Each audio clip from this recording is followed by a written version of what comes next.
প্রাক্তন মুখ্যমন্ত্রীকে বলবো, আপনার হাতে এখন অনেক সময় আছে, আপনি একবার এসে এই প্ল্যান্টের ভিতরটা দেখে যাবেন।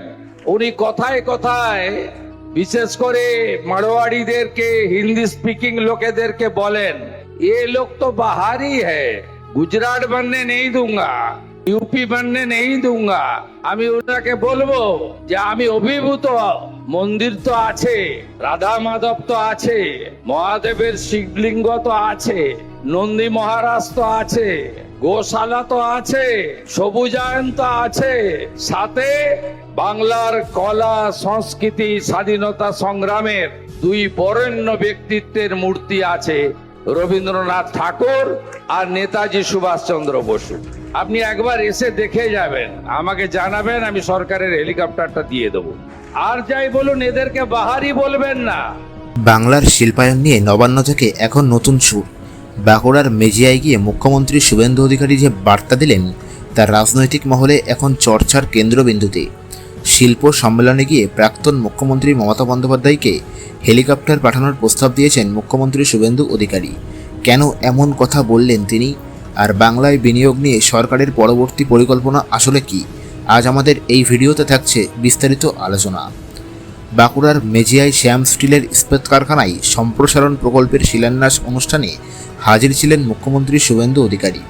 এদিন প্রকল্পের উদ্বোধন করতে গিয়ে তিনি যেমন শিল্পোন্নয়নের কথা বলেছেন, তেমনি বিরোধী শিবিরের নেতা নেত্রীদের কড়া ভাষায় আক্রমণ করেছেন। 15,000 কোটি টাকার বিশাল বিনিয়োগ এবং 20,000 কর্মসংস্থানের সম্ভাবনা নিয়ে রাজ্যবাসীর সামনে এক ইতিবাচক ছবি তুলে ধরেছেন মুখ্যমন্ত্রী। কিন্তু আলোচনার মূল কেন্দ্রবিন্দুতে রয়েছেন মমতা বন্দ্যোপাধ্যায়ের উদ্দেশ্যে শুভেন্দুর সেই মন্তব্য। এদিন শিল্প কারখানার ভিতরে ঘুরে দেখার পর মুখ্যমন্ত্রী বলেন, আপনার হাতে এখন অনেক সময়, প্ল্যান্টে এসে দেখে যান। তিনি প্রাক্তন মুখ্যমন্ত্রীর উদ্দেশ্যে বলেন, আপনি তো মারোয়াড়ি বা গুজরাটিদের বহিরাগত বলতেন, উত্তরপ্রদেশ হওয়ার ভয় দেখাতেন। আজ এসে দেখুন, এই কারখানায় মন্দির, গোশালা, নন্দী মহারাজের পাশাপাশি নেতাজি এবং রবীন্দ্রনাথের মূর্তিও রয়েছে। আপনি এসে দেখে যান, আমি সরকারি হেলিকপ্টার পাঠিয়ে দেব। শিল্পক্ষেত্রে যারা বহিরাগত তকমা দিয়ে ব্যবসা গুটিয়ে নেওয়ার ভয় দেখাতেন, তাদের প্রতি ছিল এই পরোক্ষ বার্তা। শুভেন্দু অধিকারীর আরও দাবি, বিজেপি সরকার আসার ফলে বিমুখ শিল্পপতিরা বাংলায় ফিরে এসেছেন। এদিন তিনি জানান, শুধু শ্যাম স্টিল নয়, আগামী দিনে বাংলায় একের পর এক বড় বড় শিল্প আসতে চলেছে। হাওড়ার ধুলাগড়ে 700 কোটি টাকার আমুল প্ল্যান্ট উদ্বোধন করবেন কেন্দ্রীয় স্বরাষ্ট্রমন্ত্রী অমিত শাহ। দুর্গাপুরে 4,000 কোটি টাকার বিনিয়োগের সম্ভাবনা রয়েছে। এমনকি নিউ টাউনে 2,000 বেডের হাসপাতাল তৈরির প্রতিশ্রুতি দিয়েছে আদানি গ্রুপ। তিনি স্পষ্ট জানিয়েছেন, শিল্পপতিদের এখন আর পঞ্চায়েত বা পুরসভায় ঘুরে বেড়াতে হবে না। 100 কোটির উপর বিনিয়োগ করলে প্রথম 2 বছর জল, বিদ্যুৎ এবং সমস্ত প্রশাসনিক সহযোগিতা রাজ্য সরকার দেবে।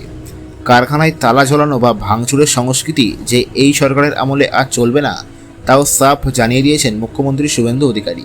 তার হুঁশিয়ারি, কারখানায় তালা লাগালে গ্রেপ্তারি হবে, কারখানা ভেঙে দিলে 3 গুণ জরিমানা করা হবে, এমনকি অভিযুক্তদের সম্পত্তি বাজেয়াপ্ত করা হবে।